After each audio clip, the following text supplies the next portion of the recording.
So Resident Evil is one of the biggest gaming franchises, and it's currently celebrating its 20th birthday of its original release. It was released March 21st, 1996 as Biohazard in Japan, and then I believe it was March 26th or 28th, same year, in North America as Resident Evil. And that was a huge moment in gaming history. I feel Resident Evil, the original game, is one of the biggest games in gaming history because it did a lot. There wasn't games like zombie games and games with a lot of graphic violence and horror outside of games like Splatterhouse, and the storytelling was just amazing. So I kind of wanted to tell my personal tale about the first time I experienced Resident Evil, what it was like, and what I think of the game now. So, like I said, the game came out in '96, and I had a Genesis at the time, so I never got to play it. I remember seeing it in magazines, EGM, GamePro, whatever other next generation gaming, I believe there was one called, and I always was just like, wow, this game looks so cool. But like I said, I never had a chance to play it because I did not own a PS1. So eventually I convinced my mom to let me rent one. You could rent PlayStation 1's whatever system from the local video store, and it was like 15 bucks for 3 days, and I got a copy of Resident Evil with it because this was my chance to play it. Remember turning off the lights and starting up the game and choosing Jill, which was kind of strange. I don't really remember why I chose Jill. Usually I'm more gravitated towards the male characters because I'm a male, but for some reason I went with Jill. And I remember the intro scene where you're running through the forest and the hellhounds are chasing after you, and I, like I said, was coming from a Genesis, so I had never seen anything like this. I didn't have a Sega CD attachment for my Genesis as a kid, so this was all brand new to me. Yes, the full motion video was kind of silly looking back on it, and the voice acting, was pretty crappy, but it was all new to me, and I was blown away. I was like, this is freaking nuts. How are they doing this? This isn't a movie. This isn't a game. It's a movie. And I remember entering the mansion, and of course, you're greeted with the real story. Wow, what a mansion, and what the hell's going on here?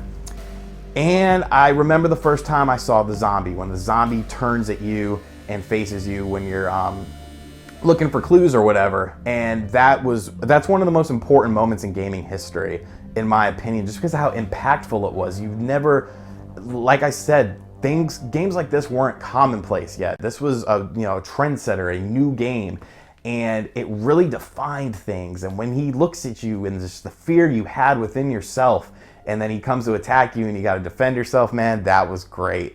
And then of course, you get the classic cheesy lines, Barry, where's Barry? And the game holds up well, I still feel, and there's scares within it, but to me, it was the atmosphere. You have this huge mansion to explore, and of course the mansion, expands with the courtyard and the secret areas and whatnot. But I just remember playing through that game, and it sucked because I didn't have a memory card. For some reason, they didn't give you a memory card. So as I'm playing this game, the whole time I'm like, I can't die, I can't die, I can't die, because I can't save. And I remember getting to Carlos, and Jill, you've got to get the serum. And I'm like, shit, all right, dude, I'll help you out. Help him out, and of course he dies. Spoiler alerts, for a 20-year-old game, Carlos dies because he sucks at life.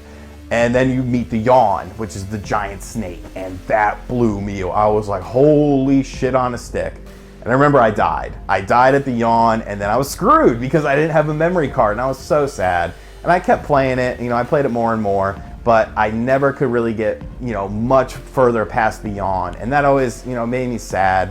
And then of course I had to turn around and return it. So I didn't actually beat the first Resident Evil till much later. I was probably 18 or something like that. So probably 6-7 years later, 5-6 years later or something.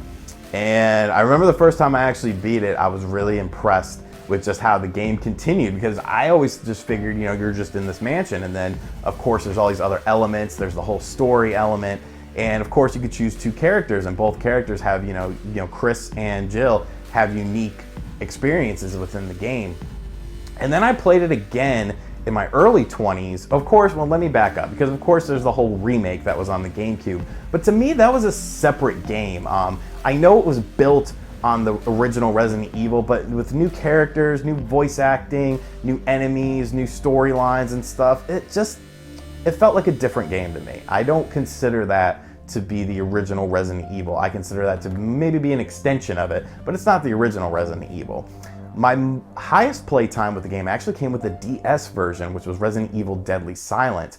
I played through and beat that game a bunch of times because I was just so enthralled that I had it in the palm of my hand and I could experience the original game plus a little something extra with the touchscreen swiping or whatever. And I loved that game. I loved it so much because it brought me back to that time when I was younger to really experience everything within the game.